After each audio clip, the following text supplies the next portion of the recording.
5 മിനിറ്റിനുള്ളിൽ ഉണ്ടാക്കാൻ പറ്റിയ ഒരു അടിപൊളി ബുക്ക് മാർക്കാണ് കേട്ടോ. അത് കാറ്റ്സ് ക്ലോന്റെ ഫ്ലവർ യൂസ് ചെയ്യും. അധികം വീട്ടിലും ഈ ഫ്ലവർ കാണാനുണ്ടല്ലേ. ഈ ഒരു ബുക്ക് മാർക്ക് ഉണ്ടാക്കാൻ വേണ്ടി നിങ്ങൾക്ക് ഏത് ഫ്ലവർ വേണമെങ്കിലും യൂസ് ചെയ്യാം. ഇന്ന് രാവിലെ മുറ്റത്തിറങ്ങി നോക്കിയപ്പോഴാണ് ഈ കാറ്റ്സ് ക്ലോ ഇങ്ങനെ പൂത്ത് നിൽക്കുന്നത് കണ്ടത്. അപ്പൊ തന്നെ എനിക്കൊരു ഐഡിയ തോന്നി, ഇത് യൂസ് ചെയ്ത് ഇങ്ങനെ ഒരു ബുക്ക് മാർക്ക് ചെയ്താലോ എന്ന്. അങ്ങനെ ഉണ്ടാക്കിയെടുത്താണ് ഈ ബുക്ക് മാർക്ക്. ഇത് ഉണ്ടാക്കാൻ വേണ്ടി ഒരു 5 മിനിറ്റ് പോലും സമയം വേണ്ട. ആദ്യം തന്നെ നമുക്കൊരു പേപ്പർ വേണം, കുറച്ച് കട്ടിയുള്ളതാണെങ്കിൽ അടിപൊളി. അതിനുശേഷം ഒരു 1 സെന്റിമീറ്റർ ഗ്യാപ്പ് വിട്ടിട്ട് ഉള്ളിൽ ഒരു സ്ക്വയർ വരച്ചു കൊടുക്കുക. എന്നിട്ട് ഉള്ളിലത്തെ ഭാഗം കട്ട് ചെയ്ത് കളയാം. അപ്പൊ നിങ്ങൾ വീഡിയോ കാണുന്നുണ്ടല്ലോ അല്ലെ, അതേപോലെ കട്ട് ചെയ്ത് കളയാം. നമ്മൾ കട്ട് ചെയ്തെടുത്ത സ്ക്വയർ ഒരു സെല്ലോ ടേപ്പ് വെച്ച് ഒട്ടിക്കുക. സെല്ലോ ടേപ്പ് വെച്ച് ഒട്ടിച്ച ഭാഗം നേരെ തിരിച്ചു വെച്ച് കഴിഞ്ഞാൽ നമ്മുടെ അവിടെ ഗ്യാപ്പ് കിട്ടും. ആ ഗ്യാപ്പിൽ സെല്ലോ ടേപ്പിന്റെ സ്റ്റിക്കിനെസ് ഉണ്ടാവും. ആ ഭാഗത്താണ് നമ്മൾ ഫ്ലവർ എടുത്തുകൊണ്ട് വന്നിട്ട് അവിടെ ഒട്ടിച്ചു കൊടുക്കുക.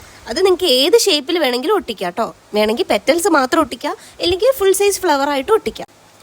അങ്ങനെ ഫുള്ള് ആ ഭാഗം ഒട്ടിച്ചതിന് ശേഷം പിന്നെ വേണമെങ്കിൽ വല്ല അലങ്കോലപ്പണികളും അതിൻ്റെ ഇടയിൽ ചെയ്യാം. ഫ്ലവർ വെച്ച് ഗ്യാപ്പ് ഫില്ല് ചെയ്യാൻ വേണ്ടിയിട്ട് നിങ്ങൾക്ക് ഗ്ലിറ്ററോ അല്ലെങ്കിൽ സ്വീക്കൻസോ എന്ത് വേണമെങ്കിലും നമുക്ക് ആഡ് ചെയ്ത് കൊടുക്കാം. ഞാൻ ഇവിടെ കുറച്ച് സ്വീക്കൻസ് ഇട്ട് കൊടുക്കുന്നുണ്ട്. അപ്പോൾ അലങ്കോലപ്പണികളും കാര്യങ്ങളും ഒക്കെ കഴിഞ്ഞ് കഴിഞ്ഞാൽ നമുക്ക് ആ ഭാഗം കൂടെ സെല്ലോ ടേപ്പ് വെച്ച് സ്റ്റിക്ക് ചെയ്ത് കൊടുക്കും. എന്നിട്ട് ബാലൻസ് വരുന്ന ഭാഗം ഇതേപോലെ കട്ട് ചെയ്ത് കൊടുക്കുക. അതിനുശേഷം ഒരു സൈഡിൽ ഒരു ഹോൾ ഉണ്ടാക്കിയിട്ട് അതിൽ നമുക്ക് ജൂട്ട് ത്രെഡോ എന്തെങ്കിലും ഒരു ത്രെഡ് വെച്ച് കെട്ടി കൊടുക്കുക. അപ്പോൾ കുറച്ചുകൂടി ഭംഗിയുണ്ടാവും. ഇല്ലെങ്കിൽ ടെസലോ അങ്ങനത്തെ കാര്യങ്ങളും ആഡ് ചെയ്യാവുന്നതാണ്.